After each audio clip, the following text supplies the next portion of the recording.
Buenas tardes. Esta es la tercera entrega, en realidad la cuarta, como luego aclararé, del curso de estética de primero de filosofía de la Facultad de Filosofía del Departamento de Filosofía de la Universidad de Oviedo, segundo cuatrimestre de 2020-2021. El tercer autor, el cuarto autor en realidad, que vamos a ver es, como se dice en inglés, Edmund Burke. Nosotros le llamamos Burke y así nos referiremos a él. La cuestión se va a centrar fundamentalmente en su obra de estética y una indagación filosófica en el origen de nuestras ideas de lo sublime y de lo bello, una obra de 1757. Esta obra la vamos a enmarcar dentro de la línea que seguimos en el curso y que es una línea que voy a reiterar. El punto de partida de esta línea es que la estética no es un objeto, no se describe conceptualmente como un conjunto de estructuras que están objetivamente en el mundo de los hechos. La estética es un territorio, la estética es un campo trenzado de acontecimientos que se cruzan y que se superponen y que no tienen carácter de en sí. Por lo tanto, la estética no se aborda aquí conceptualmente, o dicho de otra manera, si queremos tener un concepto de estética, tendremos que ir viendo cómo este campo, este territorio de acontecimientos se va articulando y de qué manera se va articulando para poder de algún modo establecer una noción de estética. Es cierto, este campo no es un campo arbitrario, no es un campo en el que cualquier cosa vale, pero es un campo ciertamente difuso, es un campo ciertamente múltiple y es un campo que admite diversos anudamientos, diversas lecturas. Nosotros abordamos este campo, en segundo lugar, entonces, desde la contemporaneidad, es decir, desde no lo que viene dado por un pasado que desemboca aquí sin más, sino desde lo que significa una posibilitación a partir de una determinada interpretación, anudamiento de algo que nosotros vivimos, que nosotros asumimos, que de algún modo se efectúa como pasado. La contemporaneidad desde la que nosotros intentamos leer el campo de acontecimientos, el territorio de la estética y por lo tanto de algún modo de articularlo o conceptualizarlo sin por ello reducirlo a una esencia, el campo desde donde abordamos esto es el campo de la contemporaneidad de nuestro occidente postindustrial, caracterizado por ser una sociedad de servicios, por ser una sociedad del conocimiento, por ser una sociedad de un manejo bastante irrestricto de los signos. Occidente es donde nosotros estamos, y aunque admitimos y de buen grado y constitutivamente que el pensamiento no solo es pensamiento occidental, leemos cualquier ampliación de la posición occidental desde la posición occidental. Es decir, nosotros nos situamos de algún modo en una tradición que no se quiere completa, que no se quiere total, pero que se reconoce como una tradición frente a otras. Esta tradición es una tradición, este occidente es un occidente hegemónico, es decir, occidente de algún modo determina lo que es el ámbito de la humanidad, aunque ahora sea desafiado por otras potencias o otras civilizaciones emergentes. Este occidente del que nosotros nos situamos, en el que nosotros estamos, es un occidente además incipientemente intercultural, es decir, que no se piensa a sí mismo ya como una potencia que describe lo real, que no necesita de ninguna otra aportación cultural para completarse, sino que se reconoce ya abiertamente intercultural. Y por lo tanto, este fenómeno global de la posindustrialización tiene que ser cruzado por el fenómeno de la interculturalidad, por el reconocimiento de la potencia significativa de otras culturas. Lo que caracteriza a la contemporaneidad desde Occidente, aunque abierta a otras culturas y aunque hegemónica desde esta apertura, es, en mi opinión, la creatividad. La creatividad que abre un territorio, un espacio-tiempo que denominamos de futurición o de futuro, que se caracteriza por la posibilitación, no por la mera repetición de la realidad, no por la mera realización de algo que está prescrito, no por la mera realización también de algo que está jerárquicamente ordenado por sus potencias, sino por la apertura de un territorio de posibilitación donde por decirlo así, todo se pone en juego sin una restricción original, sin una restricción que de alguna manera balizaría como indisponibles ciertos territorios por donde nosotros nos podríamos mover. La característica principal de nuestro occidente, desde el punto de vista del territorio que nosotros llamamos estética, es fundamentalmente esta capacidad de creación, esta capacidad de posibilidad sin restricción de un acto, sin restricción de un mejor, de una potencia ordenada. Este momento lo podemos caracterizar, me gusta a mí caracterizarlo como un momento metaontológico, es decir, como un momento en el que cualquier visión de la realidad que se ha dado hasta ahora, de algún modo se ve desbordada no en cuanto tal o cual visión, sino en cuanto estructura que se repite en visiones contrapuestas. Nuestro momento presente se caracteriza fundamentalmente, y por eso es un momento que podemos denominar profundamente estético, nuestro momento presente se caracteriza precisamente porque las visiones del mundo, sean filosóficas, sean religiosas, que se han postulado hasta ahora, y podríamos decir no solo en Occidente, esas visiones del mundo se muestran como en su contradicción, sostenidas por elementos comunes. Elementos que iremos desgajando a medida que vayamos avanzando. Y la cuestión presente es que esos elementos comunes, fundamentalmente la unidad, la realidad, el sentido, estos elementos comunes, digo, hoy se ven desbordados, se ven superados, y por lo tanto lo que constituía el campo de juego de ontologías contradictorias, de visiones de la realidad contrapuestas, hoy se ve como desbordado en su mismidad, en su colaboración, en su darse conjuntamente. Esta es la cuestión, en mi opinión, del presente, y esta cuestión corre parejas, va estrechamente ligada a lo que podemos llamar la estetización de la filosofía y de la acción contemporánea. Abordamos entonces desde la contemporaneidad el campo posible de la estética. Una estética que se constituye como saber institucionalizado, como saber incorporado en el siglo XIX, es decir, en el surgimiento o con el surgimiento de la sociedad industrial. No es que la estética como disciplina y como parte del cuerpo humano se descubra ahí a consecuencia de la sociedad industrial, a consecuencia de la industrialización, que implica un manejo de la realidad y un manejo de los cuerpos y un manejo de la sociedad, sino que es un fenómeno simultáneo, es decir, es la expresión también de algo que está pasando ahí, que nosotros por una parte denominamos sociedad industrial, por ejemplo, y por otra parte podemos denominar constitución de la estética como disciplina. Lo que sucede en el siglo XIX, lo que sucede en la segunda mitad del siglo XIX, es que la realidad se amplía por el manejo humano. Y esta ampliación exige una dilatación del horizonte ontológico, del horizonte de lo constitutivo mismo de lo real, mediante la introducción, por ejemplo, de teorías como la teoría de la evolución, mediante introducción política de las sociedades que rompen con las sociedades del antiguo régimen, sociedades entonces que siguen la estela de la Revolución Francesa. Lo real exige la ampliación del horizonte de lo ontológico, de los seres que constituyen esa realidad, y exige la ampliación de los modos de conocer esos seres, de los modos de manejarlos intelectual y también prácticamente.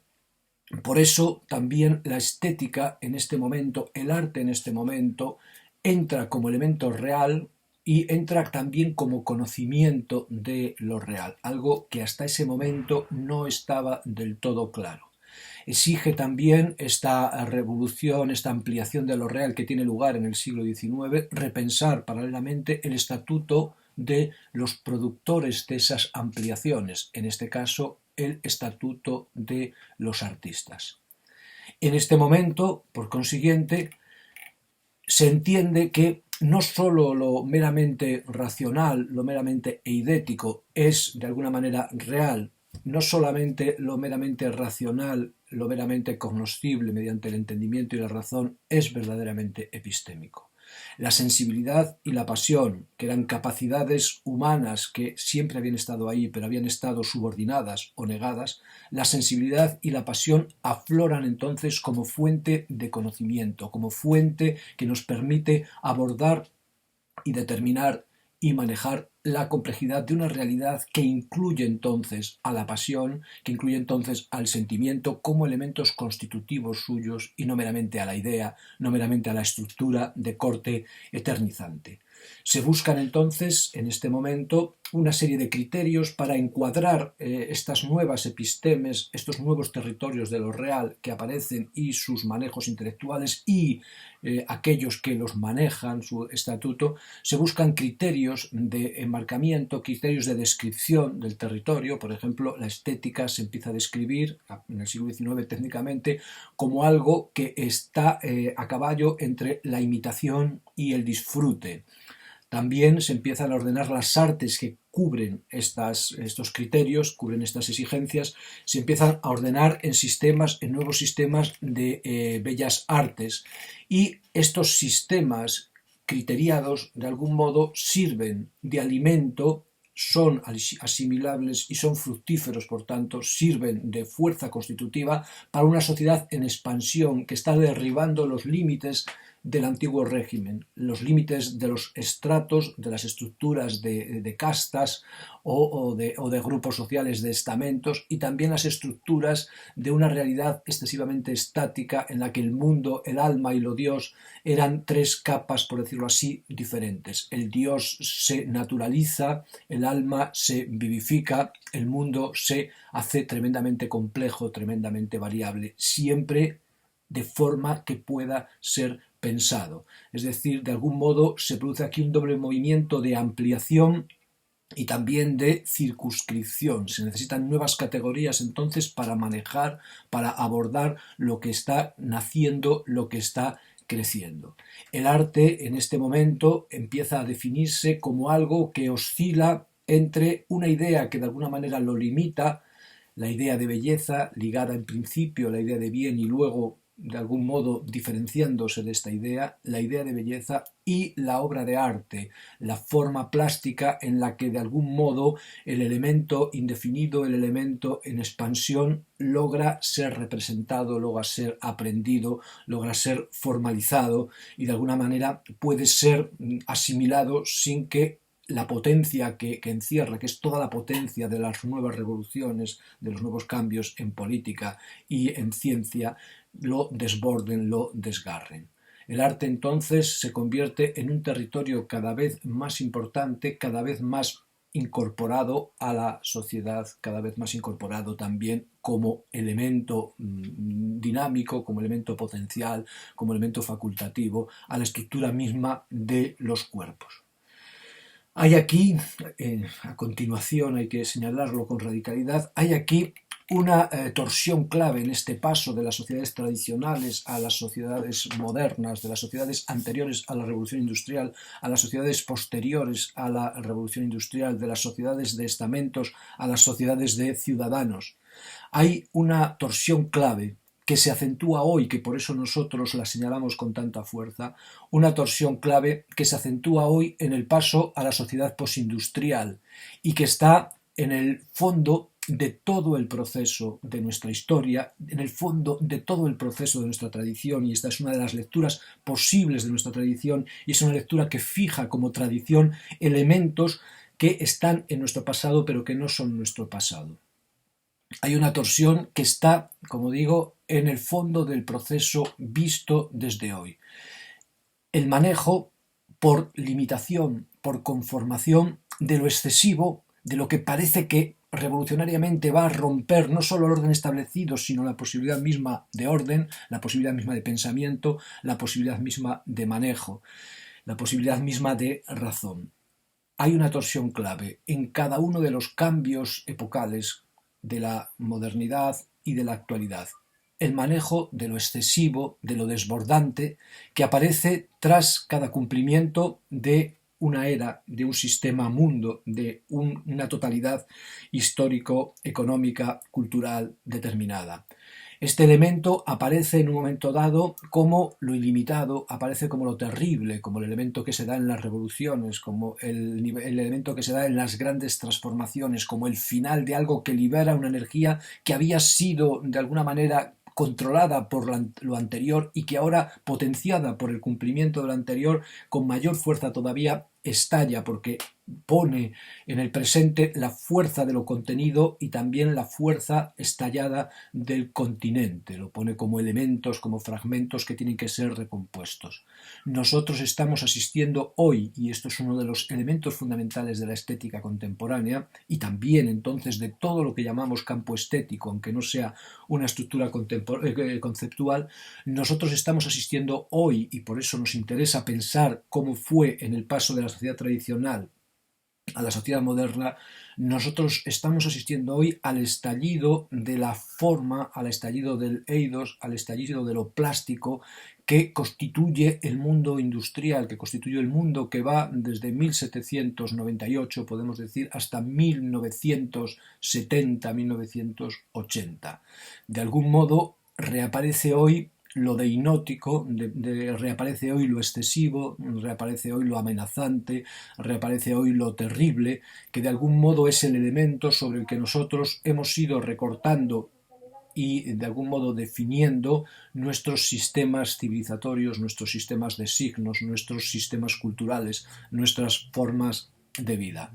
Por lo tanto, hay un proceso de exceso y de limitación, que es un proceso que también se da desde el pensamiento griego como forma de surgimiento del mundo, lo ilimitado, el apeiron, que se va limitando el peras, y el peras hace que sea posible el pensamiento, que sea posible de alguna manera el manejo de la ciudad.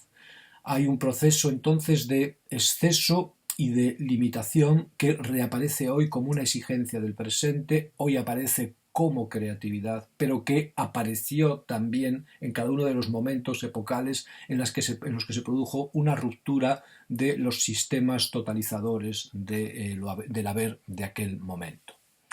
La estética occidental, entonces, desde aquí, tal como se entiende, se lee desde esta clave.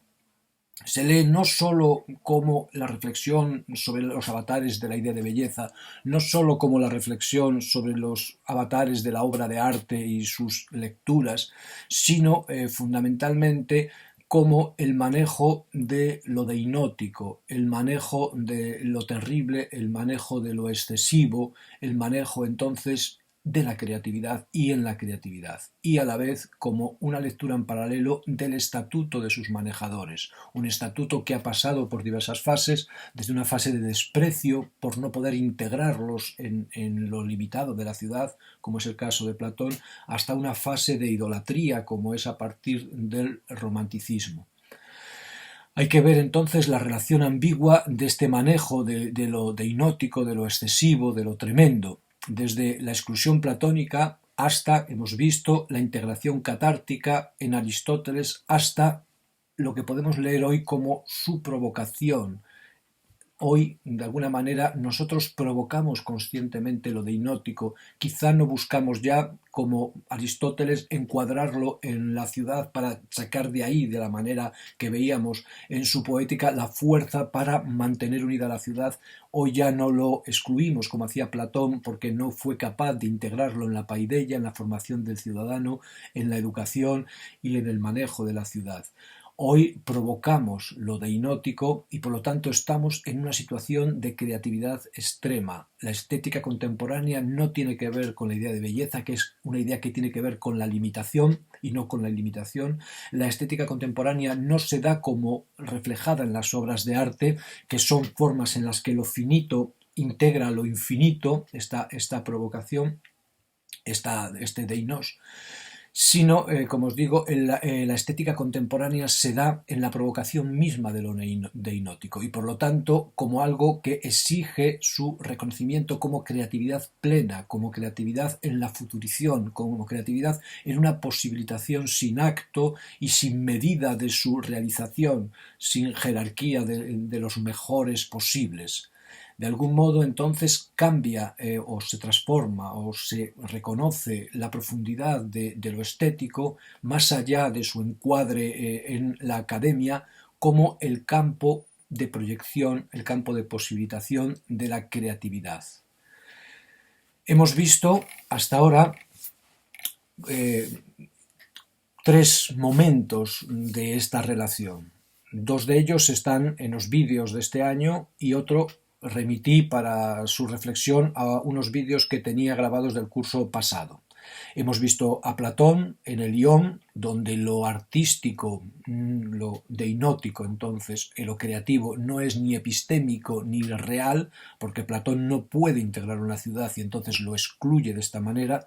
Hemos visto en Aristóteles cómo lo deinótico, como lo tremendo, como lo creativo es integrado bajo forma de imitación catártica en estructuras políticas, en estructuras artístico-políticas. Hemos visto en la filosofía cristiana, concretamente en el caso de Edith Stein, que agrupa todo lo que es la tradición escolástica y neoescolástica. Hemos visto cómo la conversión de lo bello en un trascendental, es decir, en una determinación de todo ente, que guía además toda obra artística, de algún modo neutraliza el elemento negativo de lo deinótico y sitúa la realidad bajo la atmósfera de una belleza que es un nombre del bien, que es un nombre del Dios, que es un nombre de la unidad, y por lo tanto entonces cualquier elemento terrible queda dominado, queda menguado, queda incluso en muchas ocasiones negado o provisionalizado de tal manera que no se considera que tenga una estructura real dentro de esta ontología, de esta metaontología, porque la ontología del bien abarca a ontologías de muy diverso tipo, ontologías cristianas, ontologías marxistas, ontologías materialistas, ontologías espiritualistas, ontologías realistas, ontologías idealistas. Hemos visto estos tres bloques y ahora vamos a dar un paso más. Vamos a situarnos en el quicio de la Revolución Francesa, del fin del antiguo régimen, que es un régimen de carácter fundamentalmente agrario, donde el capital está señalado como la única fuente de ser y de valer, y donde ese capital es constante porque es la tierra que se posee además de una manera que está respaldada por el orden mismo de lo real, por la voluntad del Dios. Un antiguo régimen en que las estructuras ontológicas están perfectamente establecidas, que son estáticas, son constantes, donde el tiempo entonces no introduce ninguna novedad radical en la realidad, donde la historia de algún modo está prevista o prescrita. Abandonamos este antiguo régimen en la maduración de las sociedades occidentales modernas. Nosotros somos occidentales, hablamos desde Occidente, aunque encontraremos luego, iremos encontrando las estéticas y las filosofías orientales, pero estamos hablando de momento desde Occidente, desde entonces nuestra propia tradición. Nos situamos en el fin del antiguo régimen, una ruptura que podemos representar en la Revolución Francesa, que como su nombre indica, rompe, por decirlo así, las estructuras dadas y nos sitúa en un plano diferente, en un principio radicalmente diferente.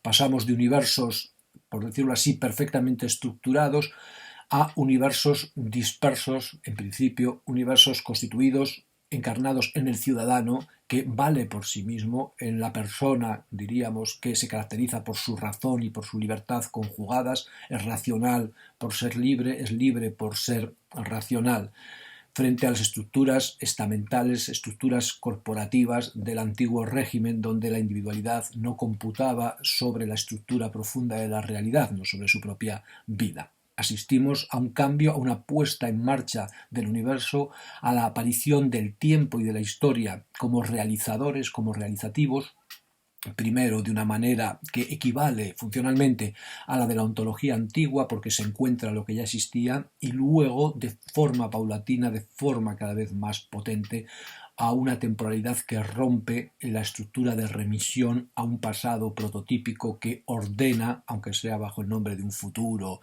ideal, toda la serie de los acontecimientos.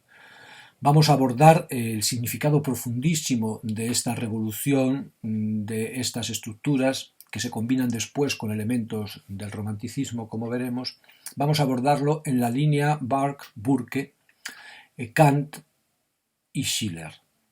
que son los primeros, por decirlo así, que abren esta línea sistemáticamente en una trayectoria, ¿no?, que va desde el año 1757, donde está la obra de Burke, hasta el año 1795, donde Schiller publica las últimas cartas sobre la educación estética del hombre. Son apenas entonces 40 años en los que se produce el cambio, el paso de todo el cuerpo filosófico dominante de Occidente desde el mundo de las estructuras quietas al mundo de las estructuras móviles. Vamos a empezar, por tanto, con la obra de Burke, de 1757, la indagación filosófica sobre nuestras ideas de lo bello y lo sublime. Mi exposición va a tener 3 partes, que siguen lo que son las 3 partes del libro, aunque luego la última parte, que es la más densa, intentaré hacer una recapitulación y una vuelta de tuerca. Una primera parte que va acompañada de una presentación de lo que es el modo de proceder de Burke, que tiene por característica principal que incluye por primera vez las cuestiones del gusto, que es otro nombre de llamarle a este campo de la estética, a este campo de la creatividad, a este campo de la imaginación, incluye las cuestiones del gusto dentro del ámbito epistémico de Occidente. No ya como Aristóteles, que lo hace de alguna manera, pero mediante el subterfugio de la catarsis política. Aquí hay ya una seca introducción epistémica y por lo tanto también ontológica, es decir, de conocimiento y de ser, del ámbito de lo estético, entre comillas, que no es ningún concepto, en el ámbito ya propio de la epistemología occidental, que en este caso es la epistemología moderna. Burke está situado ya en la modernidad, ha asimilado la obra de Locke, ha asimilado la obra de Descartes, ha asimilado la obra de Bacon, ha asimilado la obra de Newton y por lo tanto la obra de Galileo está situado en el campo ya de la ciencia moderna, de la física matemática, paradigma de las ciencias de la naturaleza y también modelo de cualquier saber que quiera ser epistémico, también modelo de cualquier objeto, a partir de su objeto que era la naturaleza matematizada, de cualquier objeto que quiera ser objeto realmente de conocimiento como objeto real. Burke lo que intenta, lo que nos presenta, lo que ya da por hecho es que el gusto, que hasta entonces no había sido pensado, se consideraba una cosa epifenoménica, que el gusto y lo que tiene que ver con el gusto es algo que está perfectamente instalado en la más exigente de las epistemologías occidentales. Es decir, no es una cuestión arbitraria, no es una cuestión impensable, sino que es una cuestión pensable y por lo tanto real. Y la parte del ser humano que gusta, que tiene pasiones, que tiene imaginación, que tiene sensibilidad, es una parte real por sí misma, sin necesidad de recortarse contra una parte permanente que sería la parte de la razón e idética del entendimiento, etc. Esto es muy importante porque hay aquí una ampliación de la noción de realidad, de la noción de ciudad y de la noción de ser humano. El hombre es dignamente un ser estético, la ciudad tiene que admitir lo estético como parte de su constitución y la realidad tiene una dimensión estética también, de sensibilidad, de imaginación, de pasión, de gusto, de belleza, de obra de arte, de todo esto que venimos trabajando dentro del campo todavía informe de la estética. El punto de partida de Burke, entonces, es este. Burke es un hombre no especialmente revolucionario y por lo tanto representa de una manera muy especial lo que sería la razón media del pensamiento de este momento, que es Occidente pensándose a sí mismo. Burke era liberal en política, esto es importante, pertenecía al ala white de la política británica, al ala liberal, al ala no conformista o menos conformista, pero a la vez Burke, y esto tiene una obra muy notable, que es por lo que él es famoso, no por la estética, a la vez fue un crítico de la Revolución Francesa, paradójicamente. Era un liberal, progresista, pero fue crítico con la Revolución Francesa. Por lo tanto, es muy importante su postura porque él no estaba abierto, sin más, a toda la inmensa novedad que trajo la Revolución Francesa, que acabó luego plasmándose, por ejemplo, en el Código Napoleónico, que cambió la historia de Europa, acabando con los privilegios feudales, acabando con la exclusión y la marginación de los judíos, creando la ciudadanía universal, cambiando la noción de ejército, cambiando la noción de cultura, los pesos y las medidas, tantas y tantas cosas que muestran que de algún modo Burke está a caballo entre dos épocas. Vemos, sin embargo, cómo en este estar a caballo, que no acaba entregándose a lo nuevo, hay una serie de cosas que están ya perfectamente asentadas como epocales, se acepte lo nuevo del todo o no se acepte. Es importante esto porque supone una base muy firme para entender lo que es esta modernidad del siglo XVIII, de la mitad del siglo XVIII, ya ligada a la Ilustración, ya ligada a los nuevos movimientos que vendrán a cambiar el panorama europeo. El punto de partida de Burke, y es el primer bloque que vamos a nombrar ahora porque es muy importante, el punto de partida de Burke es que los signos de la naturaleza son legibles, incluso los signos de la acción humana. Es decir, de algún modo lo real, sea como dado naturalmente o sea como hecho, consiste en un conjunto de signos. Esto es lo primero que es decisivo y esto hay que retenerlo para ver los cambios que de algún modo irán viniendo en la contemporaneidad. La naturaleza, la realidad, diríamos nosotros así para abreviar, y también la acción humana dentro de la naturaleza, la propia creatividad humana, está compuesta por una serie de signos y es legible, son legibles. Para leerlos necesitamos un método, un camino, pero hallado este camino encontraremos entonces la claridad de la realidad. La forma de leer estos signos, y esto también es importante, consiste en leerlos como simplificaciones, de algún modo. Esto es el método de las ciencias naturales. La ciencia natural lee la multiplicidad de lo que podrían ser signos, peinándolos con el método de la simplificación, el método que sea, en el caso de las ciencias naturales, el método matemático que reduce la pluralidad a una estructura nomológica, a una estructura legal. Conocer entonces es simplificar. De algún modo, entonces, hay aquí ya una cuestión que resolveremos al final. La estética, el ámbito del gusto, el ámbito de la creatividad, el ámbito del arte, es epistémico. Sus signos son legibles. Pero, a pesar de lo que dice aquí Burke, podemos decir que los signos de la estética, que son signos tan signos como los de la ciencia natural, que permiten ser metódicamente leídos, estos signos tienen carácter reductor. Veremos que aquí la posición de Burke es ambigua, cuando al final de su tratado nos diga que la poesía no es mera imitación. De algún modo hay aquí, en este vacilar, que no es consciente probablemente Burke de que está vacilando, hay ya el inicio de lo nuevo. De algún modo Burke consigue traer todo el campo de la pasión, todo el campo de la obra de arte al ámbito de la racionalidad, de algún modo convencional de la modernidad. Pero de otro modo ve que los signos propios del arte, los signos de la poesía, de algún modo no son signos obedienciales como son los signos de la naturaleza. Esto va a preparar probablemente y nos permite preparar el paso siguiente que vendrá después, varios años después, varios decenios después, cuando se diga que el carácter de los signos del arte es un carácter más creativo, y luego prepara probablemente como elemento de comparación lo que estamos empezando a pensar hoy, que es si no ya son creativos estos signos o son obedienciales, sino si tienen estructura de signos los elementos de lo estético e incluso los elementos de las ciencias naturales. Si las ciencias naturales no serán signos también estéticos de algún modo, y si por encima de estos signos en las ciencias naturales y en las ciencias artísticas no podemos cuestionarnos la naturaleza misma de lo sígnico.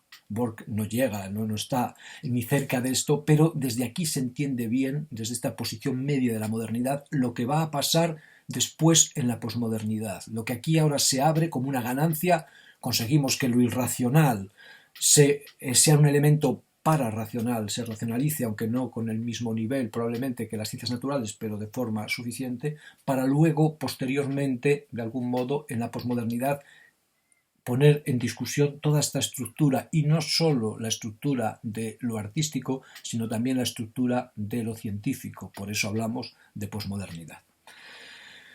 Los signos de la naturaleza y los signos también de la acción humana son legibles.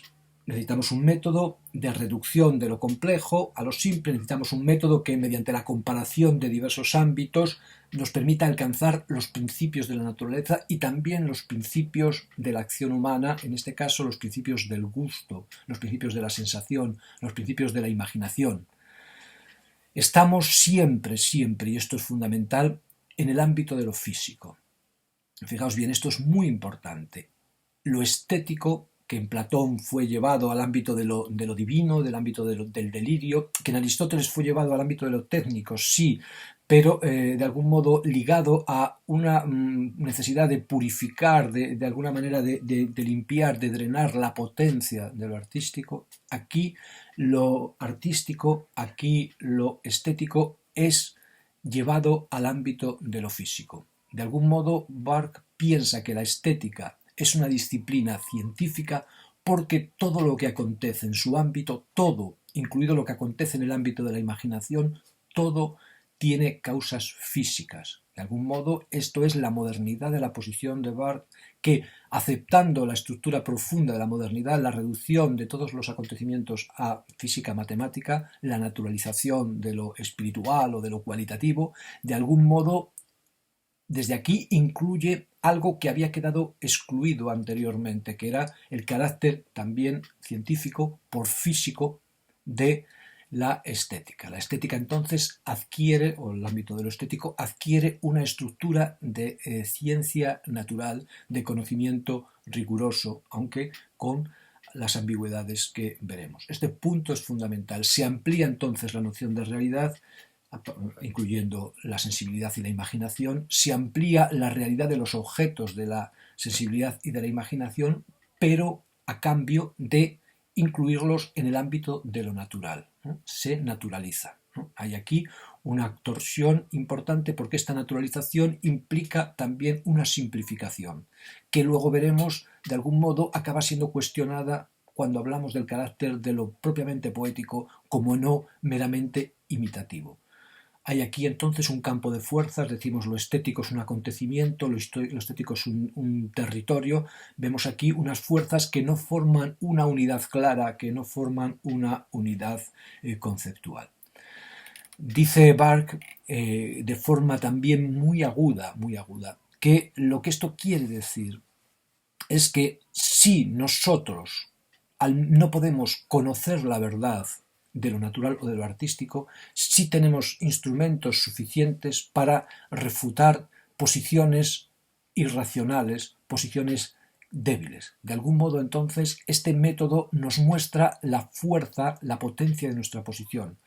Una posición verdadera o una posición débil. De algún modo nosotros tenemos un criterio ya para saber cómo estamos instalados epistémicamente en la realidad. Tenemos un criterio para saber cómo se compone la realidad también. Barthes entonces nos dice que va a aplicar este método de simplificación, este método de naturalización, pero que es un método de reconocimiento también, al origen de nuestras ideas. Y fijaos bien, son ideas, son términos de procesos de conocimiento y también estructuras que apuntan a realidad, a ser realidad, una realidad ideal. ¿De qué manera? Aplicar este método entonces al origen de nuestras ideas, de lo sublime, de lo excesivo, de lo que nos desborda, de lo indefinido, y al origen de lo bello, lo limitado, lo manejable, como veremos. Bello y sublime entonces que no son elementos simples, esto también es muy importante, ya no hay simplicidad, hay una simplificación metodológica por naturalización, pero las ideas que son simplificadas, los territorios de la simplificación no son territorios simples, sino que son territorios complejos. Lo sublime y lo bello entonces no son descripciones de una sola palabra, sino que son composición a varios niveles, de varios elementos, de varias cualidades, que forman regiones que para Barthes se oponen. Lo bello y lo sublime son opuestos, son contrarios. Veremos aquí la fuerza de la modernidad intentando manejar lo excesivo, y veremos cómo Barthes elabora la idea de lo sublime y la idea de lo bello para decir que las energías liberadas en este proceso transformador de Occidente que está teniendo lugar en su época, las reformas luteranas, protestantes, la Revolución Francesa, el inicio de cierta industrialización mediante el comercio, la navegación, el descubrimiento de nuevos mundos, todo esto que parece excesivo, de algún modo puede ser rebajado a bello, reducido a bello y también fijado como sublime, de tal manera que sin embargo lo bello va a ser superior a lo sublime y va a tener la última palabra de una manera también paradójica, como veremos, o torsionada, muy interesante, de los elementos más interesantes de Barthes, como veremos. Hay que aplicar este método al origen y al nacimiento de nuestras ideas de lo sublime y de lo bello, que van a aparecer como compuestas por diversos elementos procedentes de diversos sentidos y como elementos contrapuestos, elementos opuestos. Por lo tanto, entonces, se incluye las ciencias del gusto como elemento posible de saber dilucidador. El gusto es objeto de la ciencia y además de forma natural, de forma científica y de forma, como dice él, que incluso puede irradiar, y de hecho veremos que varios siglos después irradiará de forma radical, transformando la metodología, que puede irradiar en las ciencias, dice él, que parecen más serias. Esto es el apunte, el primer apunte metodológico que hace Barthes, que es un apunte, como veis, interesantísimo, porque encierra ya muchas cosas que nos vamos a ir encontrando en la historia de la estética y sobre todo en la contemporaneidad.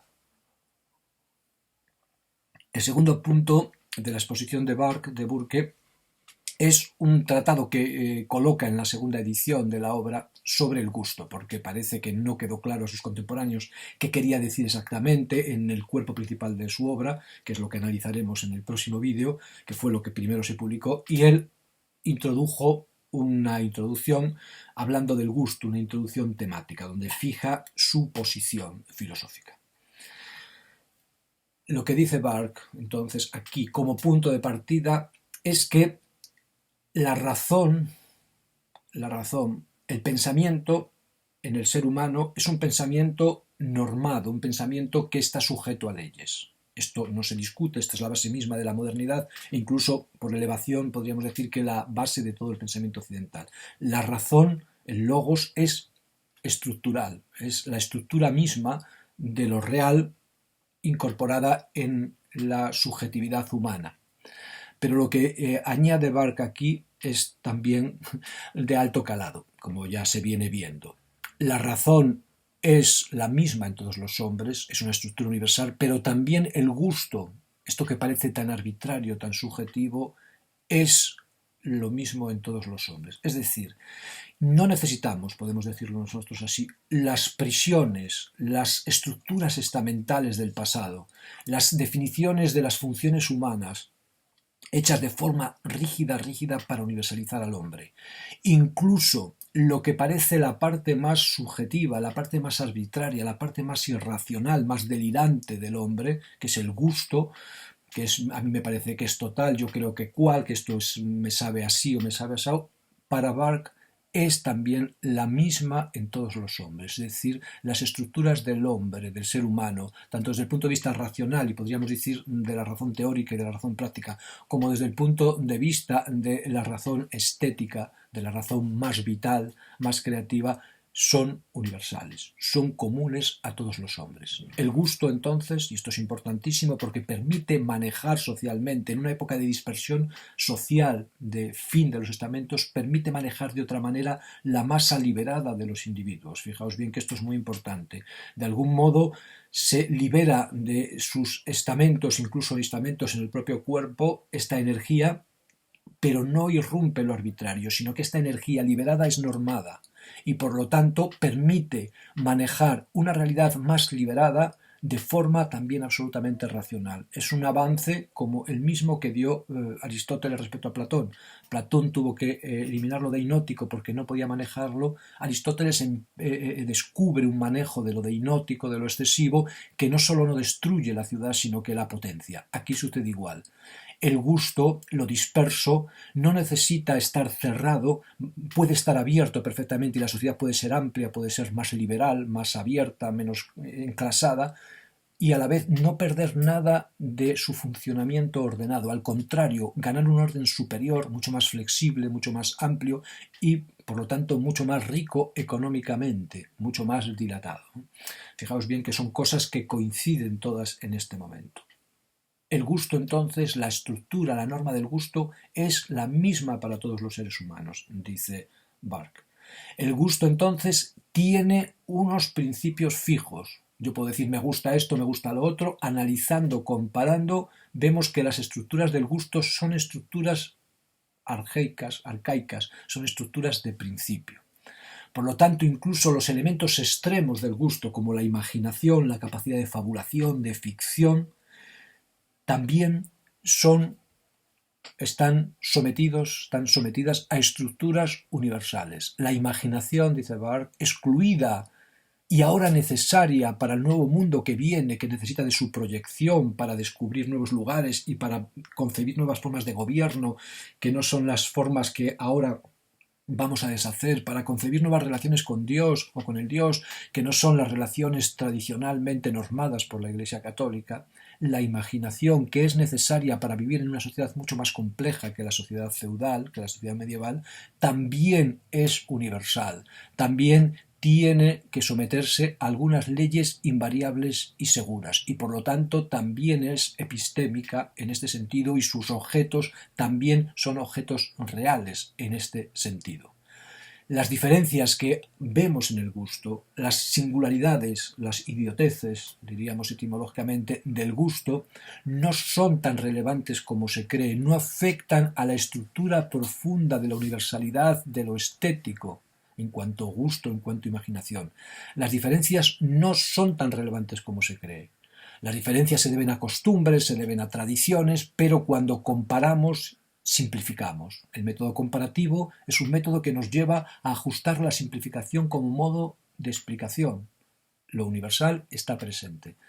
Fijaos bien que esto es muy importante porque tradicionalmente en epistemología se decía aristotélicamente que solo puede haber ciencia de lo general, no puede haber ciencia de lo singular, porque lo singular es solo el caso para sí mismo. Aquí hay ciencia de lo singular o de las singularidades, que son variantes de la universalidad. Hay, por lo tanto, que utilizar para ver esto, para ver cómo esto se prueba, un método de corte genético, que es el método moderno. Hay que remontar al origen, hay que remontar, y Burke aquí es totalmente contemporáneo, hay que remontar a la fisiología. Las nuevas ciencias, geometría y fisiología, que ahora se están fortaleciendo, son la base de término de todo remontar. Hay que remontar al origen. Hay en el fondo que repensar, podemos decir, la relación entre cuerpo y mente, entre lo somático y lo idético, y la relación entre cuerpo, mente y sociedad. Hay que ver cómo una sociedad se articula porque hay una correspondencia entre cuerpo y mente. Las ideas que nosotros tenemos vienen a partir de un proceso de sensaciones. Los sentimientos que nosotros tenemos, la ira, la cólera, el amor, la admiración, el temor, vienen también causados fisiológicamente. Es decir, hay un circular entre lo físico y lo mental que acaba con el dualismo entre lo físico y lo mental, igual que se acaba con el dualismo entre el gusto y la razón, entre la sensibilidad, la imaginación y la razón. La realidad humana, igual que toda realidad, es una de alguna manera y tiene aspectos más somáticos y aspectos más mentales, más eidéticos, pero son aspectos que no están separados nada más que por una diferente forma de desgranar las cosas, por un diferente estatuto no definitivo de las cosas. Los estados pasionales mentales influyen en los estados somáticos influyen en las ideaciones, pero no como una forma mágica de paso de la materia al espíritu, sino como un único tránsito somático, como un único tránsito de algún modo eidético fisiológico. Podríamos decir entonces que las ideas y las fisiologías son una cosa que está en estricta correspondencia, pero no correspondencia de una cosa con otra, sino que en el fondo son la misma cosa vista desde dos puntos de vista distintos probablemente. Barthes no es partidario, y en esto me adhiero a él, de dar una definición de gusto, como si el gusto fuera una cosa totalmente cerrada, ¿no? El gusto también para él es un territorio que tiene núcleos fuertes que son lo que nos interesan y que tendrá todas las ramificaciones que queramos y que no necesitamos incluir en un concepto donde ya está todo. ¿Qué es el gusto? El gusto para Barthes es la capacidad o la facultad, si se habla en sentido tradicional de estructura, de la mente influida por, o que forma un juicio sobre las obras de la imaginación y de las artes elegantes. Es decir, el gusto, y esto es clave también, esto hay que subrayarlo, el gusto es un juicio, se ve sobre todo a nivel de juicio. Esto es fundamental porque en Kant esto tendrá un desarrollo extraordinario. Y esto nos indica que, aunque estemos hablando de fisiología y de cualidades, en el fondo estamos empezando a hablar de lenguaje. La filosofía kantiana, igual que esta filosofía también en Nietzsche, así en germen, es una filosofía del lenguaje. Una filosofía del lenguaje no como la filosofía del lenguaje actual, sino como una filosofía del lenguaje muy en comunicación con la concepción tradicional del lenguaje. La concepción tradicional occidental del lenguaje se da en la palabra logos. La palabra logos, el concepto, el término logos, que significa a la vez el lenguaje que yo digo, pero también la estructura eidética, la estructura mental que dice ese lenguaje. Es decir, hay un logos interno, que es la estructura eidética, la composición trabada mediante una proporción de la realidad en su esquema, y el logos externo, las palabras que yo digo. Las palabras de este lenguaje aquí no son las palabras separadas, sino son lo que se llaman los juicios. En filosofía escolástica, el juicio es el momento terminal en filosofía aristotélico-escolástica, aristotélico-tomista, perdón. El juicio es el conjunto de las proposiciones combinadas de determinada manera que son a su vez combinación de conceptos. De algún modo, el proceso del conocimiento consiste en extraer de las sensaciones, pasando por la imaginación y pasando por el entendimiento, conceptos. Esos conceptos se componen en proposiciones y esas proposiciones, mediante silogismos, acaban en juicios, ¿no? Concepto de hombre, concepto de mortal, proposición todo hombre es mortal, juicio todo hombre es mortal, yo soy hombre, luego yo soy mortal. Yo soy mortal es el juicio basado en una combinación determinada de proposiciones que es una combinación de conceptos que a su vez son el decantado de experiencias sensibles pasadas por la imaginación, la memoria y la razón. Esto es el concepto de logos que se va efectuando y que nos lleva en este momento, fijaos, a decir, y ya está aquí claro, la filosofía, por decirlo así, no es el tratado de la realidad en sí misma, donde empieza el conocimiento, si se quiere, sino la filosofía razona a partir de los juicios. Es a partir del lenguaje de los razonamientos que nosotros empleamos y que tienen una larga historia, que fueron estudiados ya desde la antigüedad con sus modalidades silogísticas, con sus impugnaciones de las hipotiposis pirrónicas, con todo esto. La filosofía parte de nuestros juicios y desde estos juicios en la modernidad, que son los juicios entonces del razonante burgués, del razonante que se ha liberado de la obediencia, estos a la realidad estructurada de los aristócratas, o eso él cree, estos juicios de algún modo son nuestro decir sobre la realidad. Nosotros no empezamos en la realidad y acabamos en el juicio, aunque hayamos explicado esto así, sino que a partir de nuestros juicios, a partir de nuestros lenguajes, intentamos ver la estructura de nuestra razón, que es lo que va a hacer Kant también. Por eso Kant clasifica los juicios, analiza los elementos de los juicios, viendo cómo pueden corresponderse con una realidad, que si yo pongo, que si la realidad está ahí. El elemento del juicio es clave, el elemento de la palabra del ser humano en una vida social, discutiendo con otros para crear la ciudad, hablando de la realidad, hablando de sí mismo, hablando del alma, juzgando sobre gustos.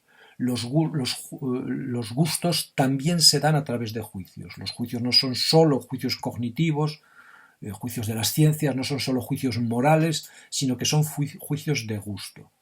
Y hay que ver cuál es la estructura de estos juicios, cómo se alcanzan estos juicios, para ver entonces cuál es la estructura del gusto. Y estos juicios tienen principios universales y por lo tanto el gusto es una facultad entonces también de carácter racional, diríamos nosotros, una razón que no es la razón pura, pero que es una modalidad de la razón. De algún modo entonces el concepto de razón también se va ampliando, como veremos en Kant, o como ya habéis visto en Kant. La razón no es solo la razón pura, la razón no solo es la razón práctica, sino que la razón es también la razón estética, la razón que va ligada a la sensibilidad y la imaginación. La noción de juicio es clave y por lo tanto nosotros estamos aquí, como también estaremos en Kant, ante una filosofía del lenguaje, donde lo que nosotros decimos como palabra decisiva sobre lo que hay es donde expresamos o donde lo que hay se expresa realmente. Y desde ahí remontamos a su condición de posibilidad, remontamos a su estructura. Todos los hombres, entonces, dice Barthes, procesan por naturaleza igual las sensaciones.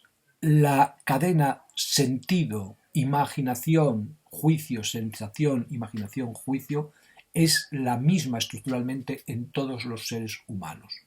Los hombres procesamos igual las sensaciones. Somos, por decirlo así, animales comunes. Usamos además las mismas imágenes, a poco que rasquemos, dice Barthes, y sentimos lo mismo. Esto va a ser muy importante. Esto es uno de los conceptos más discutidos después sobre la estructura de los qualia, sobre si hay empatía, sobre si no hay empatía. Es clave, entonces, este punto de partida, que será el punto de partida de la ciudad moderna, donde hay una universalidad también en la sentencia, también en la imaginación. No hay una estructura como en Platón de almas separadas, cada una de las cuales o cada región de almas tiene una potencia en un sitio u en otro. Aquí el ciudadano, el hombre, es igual, es común, como también decía Descartes, ¿no? El buen sentido, la razón, el ingenio está repartido por igual. Todos los hombres son iguales, y el que todos los hombres sean iguales significa que los hombres tienen naturaleza, tienen una estructura común, universal, que será después base de tantas y tantas cosas, ¿no? Los hombres, entonces, por su naturaleza, pero todos los hombres ya, procesan igual las sensaciones, usan las mismas imágenes y sienten lo mismo, aunque parezca que no.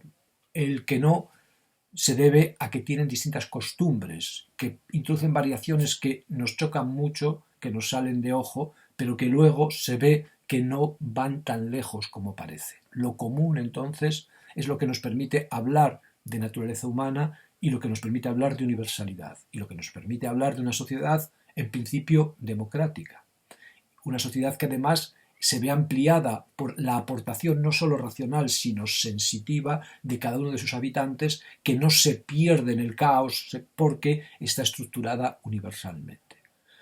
No necesitamos entonces una autoridad, un poder, un sabio que domina la razón que otro no tiene para que nos diga lo que tenemos que hacer. Todos concordamos, todos estamos en lo mismo y por lo tanto la sociedad democrática, que incluye el gusto, que se amplía, es una sociedad evidente, es una sociedad que se da por naturaleza, se da por sí misma. Es el triunfo de la visión burguesa, por decirlo así, del mundo, de la visión democrática en este sentido incipiente.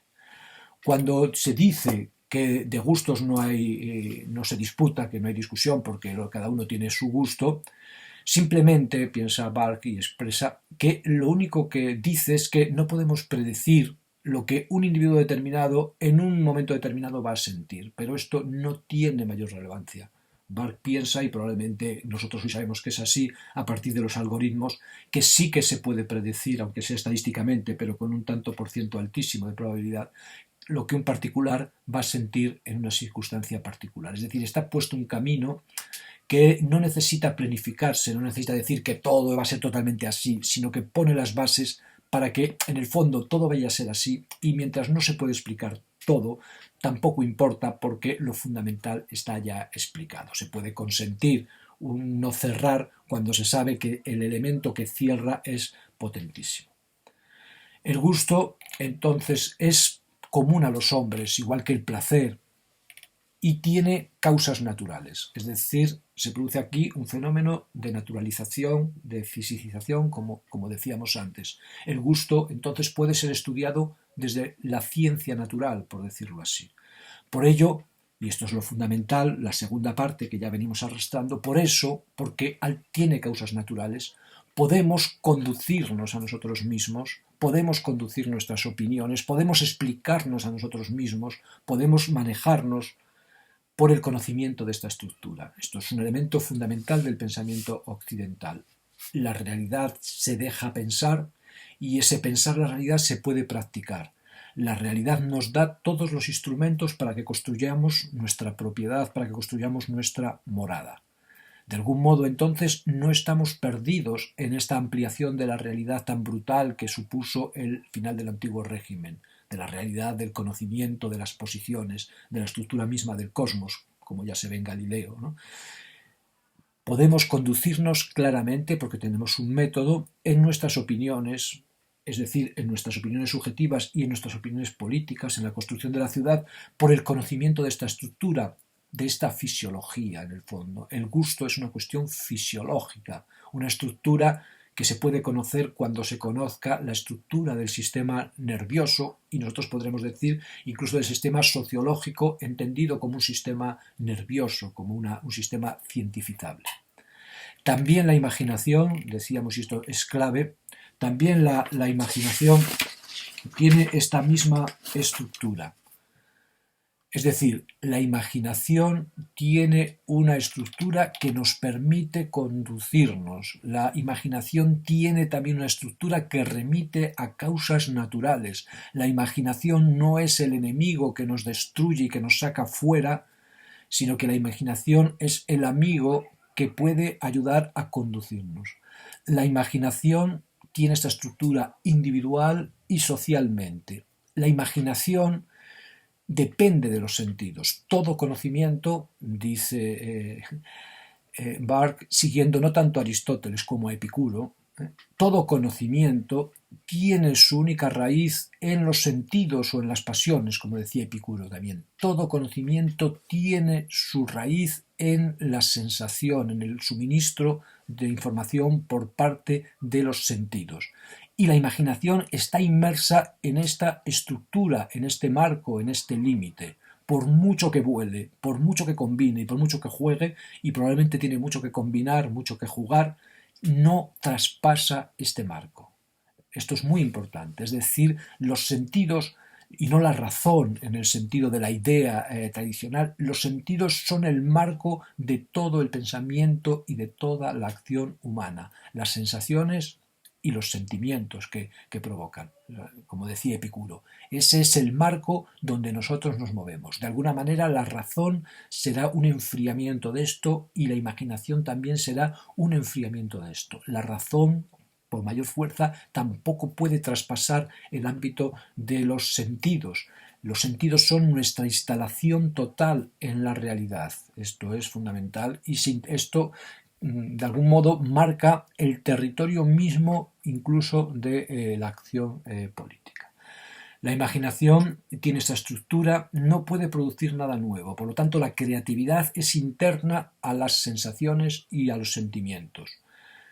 Puede variar lo que los sentidos le suministran, puede jugar con ellos, pero no puede salir de aquí. Esto, como os digo, es capital para el elemento de control que va a subyacer en toda la visión de Barthes. La sociedad que se desmorona, el antiguo régimen, no lleva el descontrol. La creatividad que aparece no es una creatividad destructiva, sin una creatividad ampliativa más fuerte todavía que la anterior, que no necesita de sus cadenas, no necesita de su miedo, no necesita de su poder, no necesita de su autoridad para manejar.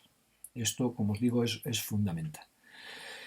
El gusto entonces natural, la capacidad de que me parezca algo hermoso, de que algo me plazca, de que algo me produzca bienestar, es común prácticamente a todos.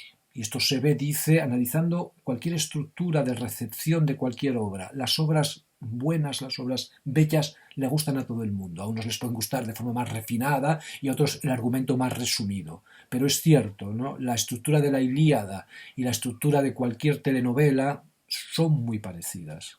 Tú puedes pensar que tú, porque ves la Ilíada, estás en un ámbito superior y que el que ve la telenovela está en un estrato inferior del alma y por lo tanto tiene que habitar un barrio diferente y tiene que estar sometido a ti mismo. Pero eso no es cierto. La estructura, diría Burke, que sostiene el gusto en ambos casos es la misma. El gusto natural es igual en todos prácticamente. Y prácticamente lo dice por adornar. Y luego él distingue el gusto crítico, el gusto refinado. Por ejemplo, lo que nosotros pensamos, esto ha sido muy cuestionado, como veremos por Bourdieu, ¿no?, en la distinción por tantos y tantos hoy. El gusto crítico, el gusto refinado, no depende, dice Burke, de un principio superior, de que sea más, de que vea más, de que esté en un estrato más, de que esté fuera de la ciudad de los burgueses o de los guay. El gusto crítico, el gusto refinado, solo depende de un conocimiento superior, de un entrenamiento mayor. Si a cualquiera se le entrena, puede refinar su gusto si quiere. Por lo tanto, no hay un principio superior del gusto. El gusto es el mismo en todos los que gustan, que somos todos. Hay aquí una universalidad, como decía antes, como la universalidad de la razón en Descartes y una ampliación de la noción de universalidad. Por lo tanto, tú puedes decir, bueno, la razón, somos todos demócratas, pero unos somos más, unos vemos más y entonces somos superiores, somos élite. No, no hay eso. Y si lo hay es subsanable por la educación, por el conocimiento, por la práctica, por el hábito, ¿no? Vemos aquí los principios también republicanos que llegarán a la educación y que llegarán también a la concepción de la contemplación del arte, cuando este arte contemporáneo o el arte en general es utilizado por mucha gente para desmarcarse de la opinión común o de la estructura común del humano en este sentido. El gusto entonces crítico, sí, es más refinado, pero simplemente porque está más entrenado. Ni hay aquí conocimiento superior, ni hay ningún principio superior. Esto es muy importante, ¿no?, para ver todo el concepto político de lo estético que está siempre trabajando aquí y en todas las nociones estéticas, como hemos visto desde Platón. Este gusto, que es común a todos y que no admite de alguna manera una superioridad intrínseca, no es, como ya dije antes, y esto también es muy importante, no es una idea simple. Por eso huimos de las definiciones y de los territorios conceptuales. No quiere decir que no se agrupen los términos, que se van a agrupar, sino que la agrupación de los términos, de los acontecimientos y el territorio no tiene una estructura conceptual que ya sabe todo lo que es la estructura. Hay un principio estructurador, que es la universalidad, pero no un contenido ya definido como perteneciente intrínsecamente a esa estructura. El gusto, entonces, no es una idea simple, sino que es una combinación de diversas informaciones placenteras primarias de los sentidos. Y hay varios sentidos y por lo tanto el gusto se construye, lo veremos después, con combinación de sensaciones y impresiones de placer que producen estas sensaciones. El gusto se compone entonces con los placeres primarios de los sentidos, con los placeres secundarios de la imaginación y con las conclusiones de la facultad de razonar. Es decir, el gusto tiene al menos una estructura triple: sentidos, imaginación y razón, que es compleja también porque sentidos son varios, la imaginación se va a dar de varias maneras y la razón también tiene sus modalidades. Por lo tanto, el gusto es un territorio muy complejo que hace difícil abordarlo conceptualmente, pero que de algún modo no lo complica tanto como para no poder decir de su universalidad. Es una combinación referida a, dice, lo que es el ámbito de lo estético, el ámbito de lo creativo, que es el ámbito de las pasiones humanas, el amor, el miedo, el deseo, que está referido también a las costumbres, los hábitos, las formas de vida y a las acciones, que pueden ser más o menos gesticulantes, más o menos bellas, más o menos complejas también. Esta mezcla entonces hace que el gusto sea complejo porque es muy variado entre los hombres desde este punto de vista.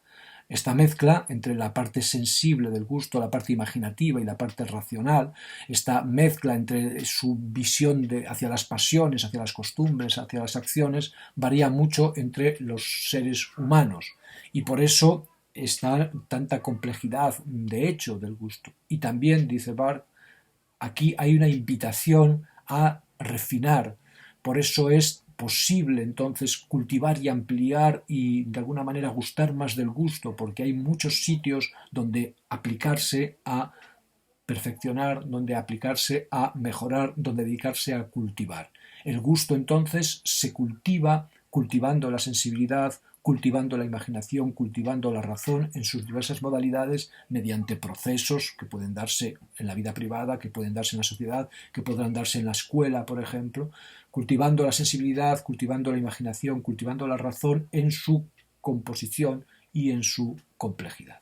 Bueno, llegamos aquí de algún modo al final del segundo apartado que nos presenta Barthes en su obra y nos queda la tercera parte, que es el análisis de las ideas de lo bello y lo sublime respecto a su origen y respecto a su alcance, que desarrollaremos en el vídeo de la próxima semana. Muchas gracias.